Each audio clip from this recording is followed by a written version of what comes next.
Hi everyone, it's Sarah here, the resident play expert for Rosa and Bo, and today we are going to talk all about how you can encourage siblings to play together. At Rosa and Bo, we are always looking for ways to make play more enticing and more exciting and support your child's development. And we're also always thinking about you as parents and how we can try and help life be that little bit easier. So one of the most frequent questions I get asked in my role as an early years expert is, how can I encourage my children to play together if they're siblings? Now this can sometimes be a challenge for our children because whilst they might be quite close together in terms of years, developmentally they are miles and miles apart. And so this is why it can feel really problematic coming up with activities or games for your children to play with. So I'm going to give you 4 resources today that I have seen work really well for siblings, and hopefully this will be something that you can try out with your children at home. So the first thing I'm going to talk to you about is puppets. Now what I want you to know is that you don't have to go out and be buying lots of puppets or things that your children could use in a little puppet theatre show. You can use what you have around the home, and anything that has a face, or even you could be using shadow puppets and that kind of thing, will really support your children with this kind of play. And some of you will have seen we have gorgeous nesting babies here at Rosa and Bo. So if you already have those, if you've been thinking about getting those, they're a great resource that can be used for different kinds of play, and they could be used as a little puppet. We also have woodland animals and the babies. So in terms of narrative of stories, it could go absolutely wherever your child's imagination would want to take this. So older children can use their knowledge of storytelling. They also get to be in charge for a bit, and that's really important for children, that they have that opportunity occasionally to take charge of a situation. And for our younger children, they get to sit and watch a little show being carried out, but also they'll get to explore the texture of puppets. They'll get to study puppets' faces, and that's so important for our very young children's development. So if you want some more ideas of how to set up this kind of play, head over to the blog, which is on our website, and that will give you some more ideas.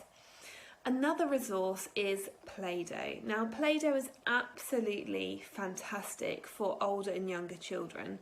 For our younger children particularly, as they're developing their senses, it's great for sight, texture, touch, smell, even taste. Sometimes children might want to mouth the Play-Doh as well, so obviously that's something to watch out for. But with older children, there are ways that you can really extend play with Play-Doh that are going to support their development too. So you could split some of the Play-Doh, put some in the microwave for a few seconds, put some in the fridge for an hour before play, so that children can really sense the difference in the temperature. That's a great thing to do. You could also allow your child to be a bit creative by adding food flavouring. So strawberry or lemon or peppermint, the kind of thing that you might use if you were flavouring cakes or flavouring biscuits. And you can also get edible glitter, so it's safe to change the Play-Doh, to add things to it, and you can allow your child to be really creative and use their imagination.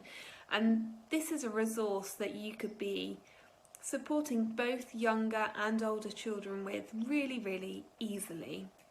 So we hope that you find that one useful. Do let us know. The next resource that I find brilliant for older and younger children are magnets. Now, in terms of your younger child, there is so much learning to be had from simply exploring with magnets and, say, magnetic and non-magnetic objects. So you could use something like cooking utensils. If you have a few silicone utensils or a few metal utensils, you could allow your child to be just seeing which ones stick and which ones don't. You can obviously extend this for your older child by having magnets that are letters or numbers, so supporting their literacy and numeracy skills. And also we can really encourage children to get creative with magnets by finding out in the home what is and what isn't magnetic, and using things like big baking trays, muffin tins. These are all different ways that children can use magnets that they probably haven't had the opportunity to use before. And these should be fairly accessible in your home if you're using them every day, so it's not something that requires lots of prep either. The final thing is scarves. I don't mean the warm woolly kind that we'll be wearing in autumn and winter. I mean chiffon, colourful scarves. I think probably this is one of the best activities I've seen work for older and younger children. Again, older children can lead the play. They can be putting the chiffon scarves inside an empty tissue box, and younger children will just adore watching them being pulled out. You can play games where the scarves are thrown up into the air. The children can lie down and let the scarves fall down on them. They absolutely love that, and they are learning so much from this. They're learning about gravity. They're learning about shape, size, colour, or even playing peekaboo with them. It's such a fun thing for older and younger children to do separately or together. So we really hope that this inspires you and gives you some useful activities to do with your older and younger children.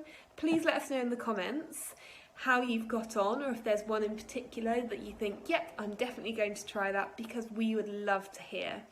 And as always, there's more on this in the blog, which is on our website. So if you head to the link in our bio, that will take you to our website and you can find out more information there. Thanks so much for watching, and we'll speak very soon. Bye for now.